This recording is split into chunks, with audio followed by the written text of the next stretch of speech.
प्रकरण 8 अजगराच्या विळख्यात. 1930 साली मी अगदी सुखाच्या शिखरावर बसलो होतो. नव्या संसाराला आणि नव्या जीवनाला मी सुरुवात केली होती. माझी पहिली कन्या शिरीष उर्फ नानी हिचा जन्म 15 नोव्हेंबर 1929 रोजी झाला. तिच्या बाळबोलांनी आणि अचपळ खेळांनी आमच्या घराचे गोकुळ झालेले होते. कोणत्याही गोष्टीची आम्हाला उणीव नव्हती. आमच्या खर्चापेक्षा आमची मिळकत पुष्कळच अधिक होती. जनतेत, व्यवसायात आणि सरकारात अगदी वाढत्या प्रमाणामध्ये मला मानमान्यता मिळू लागली होती. तारुण्याच्या रुपेरी उंबरठ्यावर उभा राहून मी माझ्या भाग्यशाली भवितव्याचे हर्षभरित दृष्टीने अवलोकन करीत होतो. एवढ्यात आकाशातून एखादी वीज तुटून मस्तकावर पडावी तशी एक घटना अकस्मात माझ्या आयुष्यात घडून आली. आणि तिच्यामुळे 1931 आणि 1932 या 2 वर्षात माझ्या तनाची, मनाची, धनाची आणि अब्रूची अक्षरशः राख रांगोळी होऊन गेली. खरे सांगायचे म्हणजे माझ्या आयुष्यातली ही 2 वर्ष मी अजिबात विसरून गेलो आहे. त्या 2 वर्षांची आठवण झाली की शस्त्रकर्मानंतर जखमेचे टाके तोडताना जशा असह्य यातना होतात तशा माझ्या जीवाला होतात. वस्तुतः त्या घटनेशी माझा काही एक संबंध नव्हता. उत्तर ध्रुवाचा आणि दक्षिण ध्रुवाचा जितका संबंध तितका माझा आणि त्या गोष्टीचा संबंध. असे असूनही मी त्या भानगडीत अडकलो. इतका अडकलो की जगतो आहे का मरतो आहे अशी माझी स्थिती होऊन गेली. हॅम्लेट प्रमाणे जगावे का मरावे या स्वागताचे पालुपद कमीत कमी 100 वेळा तरी मी माझ्या घरात किंचाळलो असेन. आत्महत्येच्या कड्याच्या अगदी टोकापर्यंत जाऊन मी कितीदा तरी माघारी परत आलो असेन. आयुष्याबद्दल पुष्कळ वेळा जो संताप उत्पन्न होतो आणि दैवावर माणसाचा जो विश्वास बसतो तो अशाच अकल्पित आणि क्रूर घटनेमुळे. माझ्या ऐन जवानीतली 2 अमोलिक वर्षे ज्या फौजदारी खटल्याने गिळून टाकली त्याचे इत्थंभूत वर्णन करायचे झाले तर मला पुष्कळच तपशिलाने करावे लागेल. तथापि ते वाचताना वाचकांच्या सहनशक्तीला यत्किंचितही ताण बसणार नाही याबद्दल माझी खात्री आहे. कारण त्यामध्ये जीवनाचे एवढे भीषण नाट्य भरलेले आहे की ते पाहताना आपला श्वास बंद पडतो आहे की काय असा धसका पावलोपावली वाचकांच्या छातीत बसल्याखेरीज राहणार नाही. 1927च्या जुलैच्या अखेरीस मी विलायतेस गेलो. त्याआधी 3-4 महिन्यांपूर्वी घडलेली गोष्ट. रोज संध्याकाळी शाळा सुटल्यानंतर शाळेच्या व्हरांड्यात आरामखुर्ची टाकून मी माझ्या काही सहकाऱ्यांबरोबर गप्पा मारीत बसत असे. असाच एके दिवशी मी बसलो असताना डोक्यावर हॅट घातलेला पण अंगात खादीचा पांढरा शुभ्र सूट घातलेला एक गोरापान आणि देखणा माणूस आपल्या 10-12 वर्षांच्या 2 मुलांना शाळेत घालण्यासाठी म्हणून घेऊन आला. 35-36 वर्षाचे त्याचे वय असावे. त्याचे नाव सेहगल आणि पंजाबी होता तो. त्याचे बोलणे, वागणे मोठे अदबशीर आणि रुबाबदार वाटले मला. पुण्याच्या लष्करात people's on provident and general insurance company नावाची एक विमा कंपनी काही महिन्यांपूर्वी त्यानं स्थापन केली होती. त्या कंपनीचा तो मॅनेजिंग डायरेक्टर होता. त्याला आपली मुले माझ्या शाळेत घालावयाची होती म्हणून तो मला भेटायला आला होता. त्याला पाहिजे होती ती माहिती मी दिल्यानंतर तो थोड्या वेळाने निघून गेला. दुसऱ्या दिवसापासून त्याची दोन्हीही मुले नियमितपणे शाळेत येऊ लागली आणि त्यांच्या अभ्यासाची चौकशी करण्याच्या निमित्ताने तोही अधूनमधून संध्याकाळच्या सुमारास माझ्या शाळेत येऊन गप्पा गोष्टी करू लागला. स्वतःच्या कंपनीबद्दल तो माझ्याशी क्वचितच बोले. राजकारण हा त्याच्या बोलण्यामधला अत्यंत आवडता विषय असे. इंग्रजांचा तो कट्टर विरोधक असावा अशी त्याच्या एकंदर बोलण्यावरून माझी समजूत झाली. पुणे शहरामधून अधूनमधून तो शिवरामपंत परांजपे, चित्रशाळेचे वासुकाका जोशी आणि हरिभाऊ तुळपुळे यांना भेटावयाला जाई. निदान तसे तो मला सांगत तरी असे. त्यामुळे त्याच्याबद्दल माझ्या मनात एक प्रकारचे कुतूहल निर्माण झाले. कदाचित पंजाबातला हा कोणीतरी एखादा क्रांतिकारक असावा.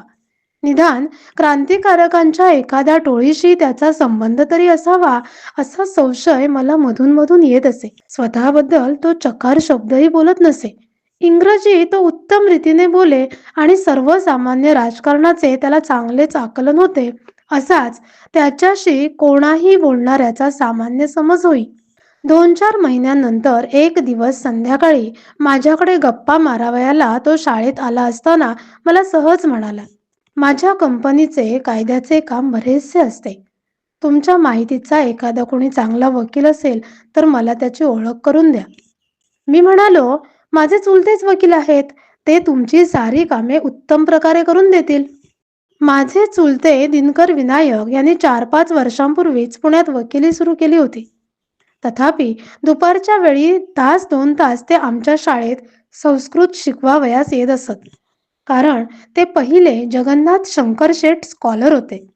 त्याचप्रमाणे त्यांचे डेक्कन कॉलेजातले वर्गबंधू मोरेश्वर रामचंद्र उर्फ बाबासाहेब मोगे हेही त्यांच्याबरोबरच पुण्यात वकिली करीत असून तेही आमच्या शाळेत तास 2 तास गणित शिकवायला येत असत.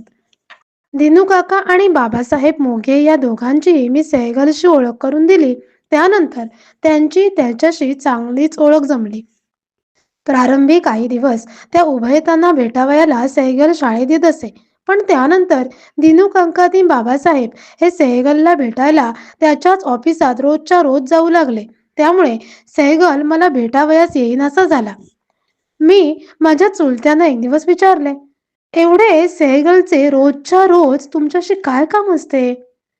ते म्हणाले, "आपल्या कंपनीचे कार्यक्षेत्र जास्त व्यापक करण्याचा सहगलचा विचार आहे.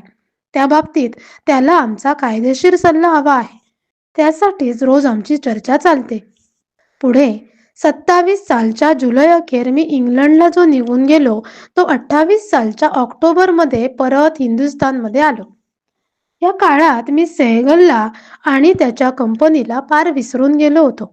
त्यामुळे दिनू काकांच्या नि बाबासाहेब मोघांच्या नि त्यांच्या संबंधाला तोपर्यंत काय स्वरूप प्राप्त झाले होते याची मला सुतराम कल्पना नव्हती. पुण्यात मी परत पाऊल टाकताच पीपल्स ओन कंपनीच्या स्वरूपात आमूलाग्र बदल झालेला पाहून आणि त्या कंपनीच्या डायरेक्टर बोर्डावर दिनू काकांची नि कायदेशीर सल्लागाराच्या पदावर बाबासाहेब मोगे यांची स्थापना झालेली पाहून मला आश्चर्याचा जबरदस्त धक्का बसला. पीपल्स ओन ही मूळची विमा कंपनी. तिला आता एक कर्ज शाखा जोडण्यात आलेली होती. या कर्ज शाखेने लोकांना कर्ज देण्याची एक अत्यंत अभिनव योजना काढलेली होती. वाटेल तेवढे कर्ज अगदी सुलभतेने मिळण्याची अशी योजना तोपर्यंत हिंदुस्थानात तरी कोणी काढली नव्हती. त्यामुळे ही कर्ज शाखा निघाल्यापासून 1 वर्षाच्या आत कर्ज पाहिजे असलेल्या अर्जदारांनी अनामत रकमेचे हजारो का लाखो रुपये कंपनीच्या तिजोरीत आपण होऊन आणून भरले. कंपनीची विमा शाखा जवळजवळ बंद पडली आणि कर्ज शाखा एखाद्या डोंगराप्रमाणे वाढत गेली आणि याच कर्ज शाखेने अखेर कंपनीचा, तिच्या डायरेक्टरांचा आणि शेकडो लोकांचा ह्या कानापासून तो त्या कानापर्यंत गळा कापला, निसपशेल सत्यानाश केला. पीपल्स ओनच्या कर्जाची ही अद्भुत योजना माझे चुलते दिनकर विनायक उर्फ दिनू काका यांनीच आपल्या कल्पक बुद्धीतून काढली होती. आमचे दिनू काका हे अत्यंत विद्वान होते. कोणत्याही विषयावर ते बृहस्पतीसारखे बोलत. कायदा तर त्यांच्या जिभेवर नाचत असे. तथापि ते ज्ञान म्हणजे निव्वळ पांडित्य होते. व्यवहाराच्या नावाने ते अगदी शून्य होते असे म्हटले तरी चालेल. वस्तुतः वकिली हा त्यांचा व्यवसाय नव्हता. ते संस्कृतचे किंवा इतिहास अन अर्थशास्त्राचे नामांकित प्राध्यापक झाले असते. वकील होण्याची खरी महत्वाकांक्षा माझी होती, पण मी झालो अध्यापक आणि ते झाले वकील. असे काही आमच्या दोघांच्या आयुष्यात उलटे सुलटे होऊन बसले आणि त्या वकिलीनेच त्यांचा अखेर घात केला. वकिलीचा व्यवसाय सुरू केल्यानंतर त्यांनी जी पहिलीच केस घेतली ती त्यांच्या गळ्याशी कशी आली तिचा विनोदी वृत्तांत या ठिकाणी सांगण्यासारखा आहे. त्यावरून त्यांच्या व्यवहारशून्यतेची वाचकांना चांगलीच कल्पना येईल. आम्ही त्यावेळी पुण्याला जोगेश्वराच्या बोळात राहत होतो. दिनू काकांनी आपल्या वकिलीची पाटी घरावर लावून 8-10 दिवसच झाले असतील. मी असा माडीच्या गॅलरीत उभा होतो. एवढ्यात प्रौढ वयाच्या एक स्थूल आणि पिकलेल्या केसाच्या माणसाने रस्त्यावरून मला विचारले, "वकील साहेब आहेत काय?" मी उत्तरलो, आहेत. या वर त्या जिन्याने. आत दिनू काका बसले होते. त्यांच्याकडे वळून मी आनंदाने म्हणालो, दिनू काका, आली तुमची पहिली केस. थोड्या वेळाने तो स्थूल गृहस्थ संथपणे वर आला. त्याने दिनू काकांना नमस्कार केला आणि तो त्यांच्या समोर सतरंजीवर येऊन बसला. तो म्हणाला, माझे नाव नरसय्या अचन्ना तंबाकोलू. मी सरकारी पेन्शनर आहे. मी रास्ते पेठेत राहतो. त्याच पेठेत माझी एक इमारत आहे. ती मी परसणीकर नावाच्या एका माणसाला शाळेसाठी भाड्याने दिलेली आहे. गेल्या 6 महिन्यांचे त्याने माझे भाडे दिले नाही. म्हणून आता पुढे काय करावे त्याबाबत तुमचा सल्ला विचारावयाला आलो आहे. पसर्णीकर हा एक अत्यंत धूर्त आणि उपद्व्यापी माणूस होता. तो पूर्वी भावे स्कूलमध्ये प्राथमिक शिक्षक होता. आपण लहानशा का होईना पण एखाद्या शाळेचे संस्थापक व्हावे अशी त्या वेळेपासून त्याची महत्वाकांक्षा होती. त्याप्रमाणे त्याने अनेक तऱ्हेच्या लटपटी आणि खटपटी करून रास्ता पेठेत 5 इयत्तेपर्यंतची एक इंग्रजी शाळा काढली. अंगात कसलीही विद्वत्ता नाही, खिशात दमडी नाही, कोणत्याही चांगल्या माणसाचा पाठिंबा नाही. अशा प्रतिकूल परिस्थितीत त्याने आपली शाळा कित्येक वर्षे पुण्याच्या त्या भागात चालवली होती. डेप्युटी शाळा तपासावयाला आले म्हणजे त्यांना शिरापुरीची चमचमीत पार्टी देऊन आणि त्यांच्या गळ्यात फुलांचे हार घालून आणि त्यांना आणि त्यांच्या कारकुनांना कसे खुश करावयाचे हे तंत्र पसरणीकरांइतके क्वचितच दुसऱ्या कोणा शाळा व्यवस्थापकाला माहीत असेल. त्या एका किमयेच्या जोरावर त्या शाळेविरुद्ध पालकांच्या किंवा शिक्षकांच्या अनेक तक्रारी असूनही त्याने आपली शाळा निर्धास्तपणे चालविलेली होती. दिनू काकांना पसरणीकराची चांगलीच माहिती होती. किंबहुना त्याला कुणीतरी चांगल्या खोड्यात अडकवला पाहिजे असे ते वारंवार खाजगी बैठकीत म्हणत असत. यामुळे पसरणीकरांविरुद्ध एक फिर्याद जेव्हा त्यांच्याकडे आपल्या पायाने चालत आली तेव्हा साहजिकच दिनू काकांना किती आनंद झाला असला पाहिजे याची कल्पनाच केलेली बरी. दिनू काका नरसय्यांना ओरडून म्हणाले, काय भाडे देत नाही तुमचे तो पसरणीकर? मग लावून टाका टाळे त्याच्या शाळेला. नरसय्या फाजील नम्रतेने म्हणाले, मला त्यातले काही कळत नाही वकील साहेब. आपण माझ्याबरोबर तेथपर्यंत आलात तर बरे होईल. दिनू काकांच्या अंगात भलतेच अवसान संचारले. ते ताडकन उठले. त्यांनी अंगात लांब काळा कोट घातला, डोक्यावर वकिली पगडी चढवली आणि ते नरसय्याच्या बरोबर टांग्यात बसून सरळ रास्ता पेठेत गेले. दिनू काकांनी नरसय्याला 5-6 कुलुपे विकत आणावयाला सांगितली आणि ती शाळेच्या निरनिराळ्या दारांना बाहेरून लावावयाला सांगितली. नरसय्या पूर्वीच्याच नकली अदबीने म्हणाला, मला त्यातले काही कळत नाही वकील साहेब. आपणच ते काम केलेले बरे. दिनू काकांच्या अंगातल्या अवसानाचे उष्णतामान या वेळेपर्यंत भलत्याच अंशापर्यंत चढले होते. त्यांनी स्वतःच्या हाताने सर्व दारांना कुलुपे लावली आणि त्यावर स्वतःच्या नरसय्यांच्या सहीची सिले केली. तो परसणीकर कोल्हा हा सर्व प्रकार दुरून आणि चोरून पाहत होता. त्याने दुसऱ्या दिवशी पुण्याच्या सिटी मॅजिस्ट्रेटच्या कोर्टात अन्याय प्रतिबंधाच्या आरोपाखाली नरसय्या आणि दिनू काका यांच्यावर फौजदारी फिर्याद गुदरली. नरसय्याला केला आरोपी नंबर 1 आणि दिनू काकांना केले आरोपी नंबर 2. सारांश, दिनू काकांना पहिली वकिली केस मिळाली खरी, पण तिच्यात ते वकिलाऐवजी आरोपी म्हणून दाखल झाले. सिटी मॅजिस्ट्रेट होते रॉजर्स नावाचे एक अँग्लो इंडियन साहेब. एरवी भलतेच कडक, पण त्यांना पैसेनी दारू चारली की ते तुमच्यावर भलतेच खुश. त्यांची सगळी वित्तम बातमी मी कुठून तरी काढली आणि एका संध्याकाळी त्यांच्या बंगल्यावर व्हिस्कीची बाटली, त्यावेळची तिची किंमत 9 रुपये, घेऊन मी बेधडक गेलो. मी त्यांच्या दृष्टीत पडावयाच्या आधीच माझ्या हातातली व्हिस्कीची बाटलीच त्यांना प्रथम दिसली. मग काय सांगावे, साहेब मजकूर माझ्यावर भलतेच खुश झाले. त्यांनी खटल्याच्या पहिल्याच तारीखला दिनू काकांना सोडून दिले. असे होते आमच्या दिनू काकांचे कायद्याचे ज्ञान. पीपल्स ओन या विमा कंपनीच्या कर्ज शाखेची जी अभिनव योजना दिनू काकाने काढली ती येण्याप्रमाणे. महाराष्ट्रातल्या पुष्कळशा श्रमजीवी व्यवसायामध्ये परस्परांना आर्थिक सहाय्य करण्याची भिशी नावाची एक योजना आहे. एकमेका सहाय्य करू अवघे धरू सुपंत या तुकोबांच्या अभंगोक्तीवर ही योजना उभारलेली आहे. समजा तुम्हाला 100 रुपयाची जरुरी आहे आणि तुमचा पगार आहे 40 का 50 रुपये. मग तुम्हाला 100 रुपये कर्ज कोण देणार? म्हणून तुमच्यासारख्याच 10 गरजू लोकांनी एकत्र येऊन ही भिशी स्थापन करायची आणि प्रत्येकाने दरमहा नियमितपणे 10 रुपये वर्गणी भरायची. जमलेल्या पैशातून या 10 सभासदांपैकी कोणातरी एकाला प्रत्येक महिन्याला 100 रुपये कर्जाऊ द्यायचे. एकदा ज्या माणसाला 100 रुपये मिळालेले असतील त्याला 10 महिन्यांपर्यंत पुन्हा कर्ज मिळायचे नाही. अशा तऱ्हेने सर्वांना पाळीपाळीने कर्ज मिळते. सर्व वर्गणीदारांनी आपापले दरमहाचे हप्ते न चुकवता दिले तर ही भिशीची योजना अतिशय यशस्वी आणि फायदेशीर होते असा अनुभव आहे. पीपल्स ओन कंपनीने ह्याच भिशीच्या योजनेला साखळीचे स्वरूप देऊन आपली कर्ज योजना आखली. ज्याला कंपनीकडून कर्ज पाहिजे असेल त्याने त्या रकमेच्या 1 दशांश रक्कम कंपनीत डिपॉझिट म्हणून भरायची आणि आपल्या एवढेच कर्ज मागणारे 2 अर्जदार आणून द्यायचे.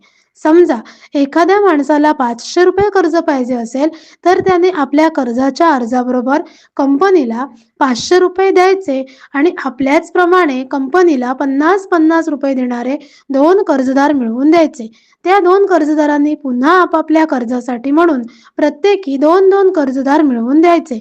अशा तऱ्हेने 50 रुपये भरणारे 10 कर्जदार मिळाले की पहिल्या अर्जदाराला 500 रुपये कर्ज आपोआपच मिळू शकते. अशा तऱ्हेने कर्जदाराची साखळी अखंड राहून एकसारखी लांबत गेली म्हणजे त्यानेच भरलेल्या डिपॉझिटच्या रकमेमधून प्रत्येक कर्जदाराला अनुक्रमाने कंपनीकडून कर्ज मिळेल. 500 रुपये कर्ज मिळणाऱ्या अर्जदाराने हे आपले कर्ज 10 हप्त्यांनी फेडायचे असे त्यांनी प्रारंभी भरलेल्या डिपॉझिटची रक्कम शेवटच्या हप्त्याच्या पोटी वळती करून घेतली जाईल.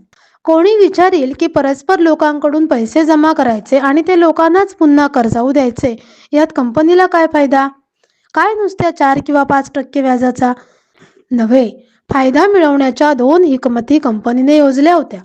पहिली अशी की ज्या कर्जदाराने आपल्यासारखी आणि आपल्या एवढी डिपॉझिट भरणारी 2 माणसे 3 महिन्यांच्या आत कंपनीला मिळवून दिली नसतील त्यांचे डिपॉझिट आपोआप जप्त करण्यात येईल. जसे आपल्या विम्याचे हप्ते वेळेवर भरले नाहीत म्हणजे विमेदारांची पॉलिसी पूर्वी जप्त होत असे, तसाच हा प्रकार होता. दुसरी बाब अशी की कोणत्याही कर्जदाराला जे कर्ज द्यायचे ते कशाच्या तारणावर, म्हणून त्यासाठी त्या माणसाला पीपल्स ओन कंपनीच्या तेवढ्याच रकमेचा विमा उतरावा लागे आणि कर्ज फिटेपर्यंत ती पॉलिसी कंपनीच्या नावाने करून द्यावी लागे.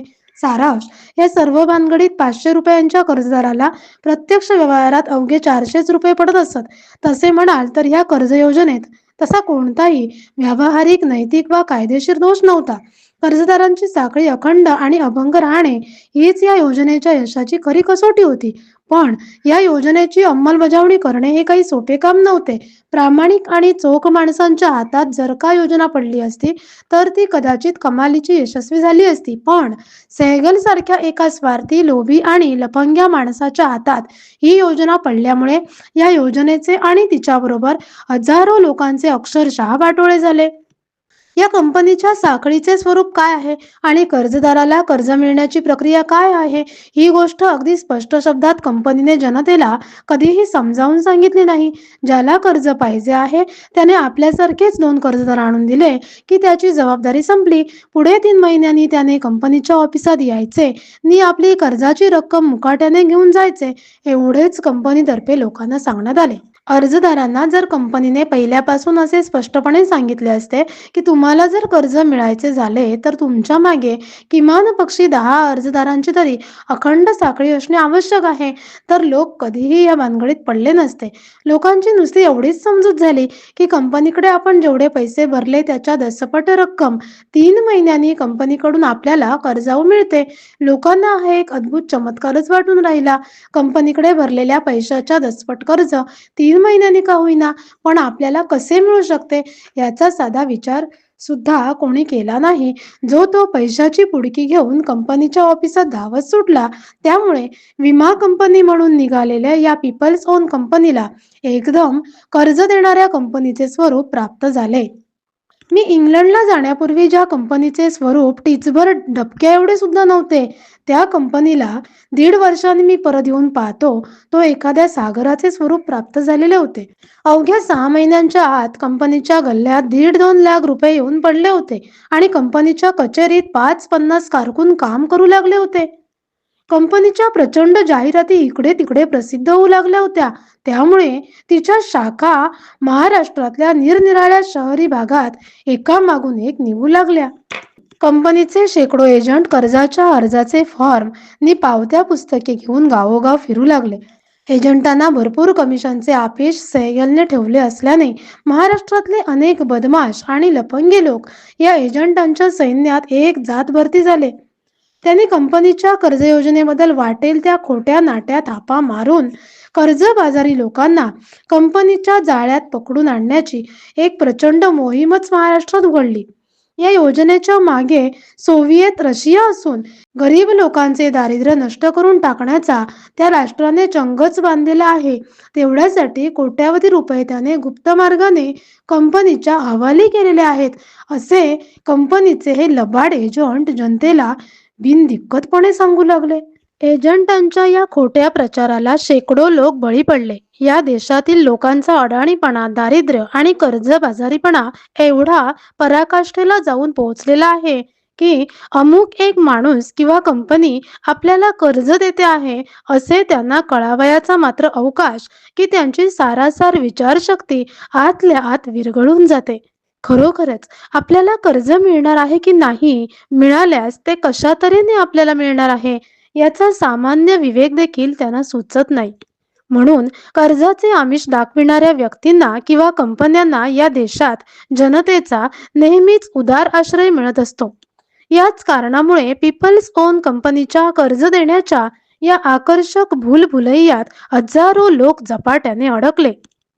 प्रारंभीचे डिपॉझिट भरण्यापुरतेही पैसे ज्यांच्या जवळ नव्हते, असे लोक वाटेल त्या मार्गाने दुसरीकडून कर्ज काढून त्याच्या दसपट कर्जासाठी कंपनीकडे अर्ज करू लागले.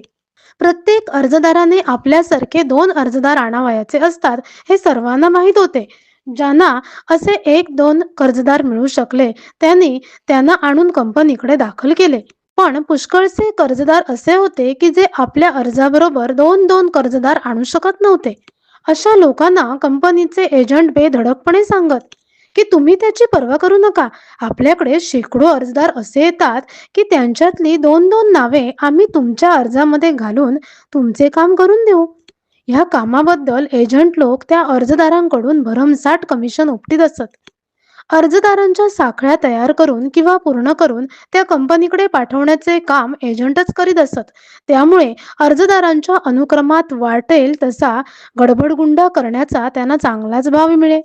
अर्जदारांच्या साखळ्या तयार करून किंवा पूर्ण करून त्या कंपनीकडे पाठवण्याचे काम एजंटच करीत असत. त्यामुळे अर्जदारांच्या अनुक्रमात वाटेल तसा गडबडगुंडा करण्याचा त्यांना चांगलाच वाव मिळे. आपल्या वशिल्याची किंवा पित्याची नावे ते अगोदर घालून त्यांच्या साखळ्या पुऱ्या करून टाकीत. कित्येक एजंटांनी तर आपापल्या नातेवाईकांच्या नावावर खोटे अर्ज करून स्वतःसाठीच कर्ज मिळविण्याची व्यवस्था करून ठेवली. बरे, कर्जदारांच्या कर्ज मागणीलाही काही मर्यादा राहिली नाही. कोणाला 10,000 कर्ज पाहिजे होते, तर कोणाला 25,000 कर्ज पाहिजे होते, तर कोणाकोणाची मजल 50,000 पर्यंत जाऊन पोहोचलेली होती. या लोकांनी हजारो रुपयांचे डिपॉझिट कंपनीमध्ये आणून भरले होते, पण आपल्या साखळ्या कशा पुऱ्या होतील याचा मात्र त्यांनी कधीच विचार केला नव्हता. या सर्व भानगडीचा परिणाम असा झाला की कंपनीच्या तिजोरीत हजारो कर्जदारांनी आणून आपल्या डिपॉझिटचे पैसे भरले खरे, पण त्यापैकी बहुसंख्य अर्जदारांच्या साखळ्या पूर्ण न झाल्यामुळे त्यापैकी शेकडा 5च लोक कर्ज मिळवण्यास पात्र ठरले. आणि हे शेकडा 5 लोकही कंपनीत काम करणाऱ्या अधिकाऱ्यांच्या आणि एजंटांच्या वशिल्याचे होते.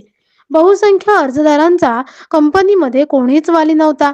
कंपनीच्या कारभाराविरुद्ध जनतेत एकदम फारसा गवगवा होऊ नये म्हणून पीपल्स ओनचे मॅनेजिंग डायरेक्टर सेहगल यांनी प्रारंभी ज्यांची कर्जे मंजूर झाली अशा लोकांच्या नावांच्या याद्या वृत्तपत्रामधून जाहीरपणे प्रसिद्ध केल्या. प्रत्येक गावातल्या 4-2 माणसांची नावे तरी अशा यादीत मुद्दाम घालण्यात येत असत. त्यांना कर्ज देण्यासाठी स्वतः सेहगल मोठ्या थाटामाटाने आपल्या मोटारीत बसून आणि बरोबर अधिकाऱ्यांचा ताफा घेऊन त्या त्या गावी जात असे आणि स्वतःच्या हाताने तो कर्जाचे पैसे लोकांना वाटीत असे. ते दृश्य पाहावयाला गावातील शेकडो लोक जमा होत. त्यांच्या मनावर त्या गोष्टींचा असा विलक्षण परिणाम होई म्हणता की काही विचारू नका. कंपनी खरोखरच म्हटल्याप्रमाणे कर्जदारांना कर्ज देते याबद्दल लोकांची खात्री होई आणि त्यामुळे कंपनीच्या दरवाजाशी कर्जदारांची झुंबड उडे. ज्या लोकांना प्रत्यक्ष कर्ज दिले जाई त्यांच्याकडूनही कंपनीचे अधिकारी आणि एजंट पुन्हा बरेच मोठे कमिशन उपटायला कमी करीत नसत. कर्जदारही मनात विचार करीत की आपण मूळ भरलेल्या रकमेपेक्षा जर जास्त पैसे कंपनीकडून आपल्या हातामध्ये पडत आहेत, तर एकंदर किती कमिशन आपल्याला द्यावे लागते आहे याची पर्वा आपण तरी कशाला करा. त्या कर्जाची फेड पुन्हा आपल्याला कंपनीला करावयाची आहे याचा विचार सुद्धा कर्जदाराच्या मनाला शिवत नव्हता. अशा तऱ्हेने मॅनेजिंग एजंटांपासून तो तहत खालच्या साऱ्या एजंटांपर्यंत नि पट्टेवाल्यापर्यंत कंपनीचा यच्चयावत कर्मचारी कर्ज मिळविण्यास अधीर झालेल्या मूर्ख जनतेला नाना तऱ्हेने नाडण्याच्या नि लुबाडण्याच्या प्रयत्नात गुंतलेला होता.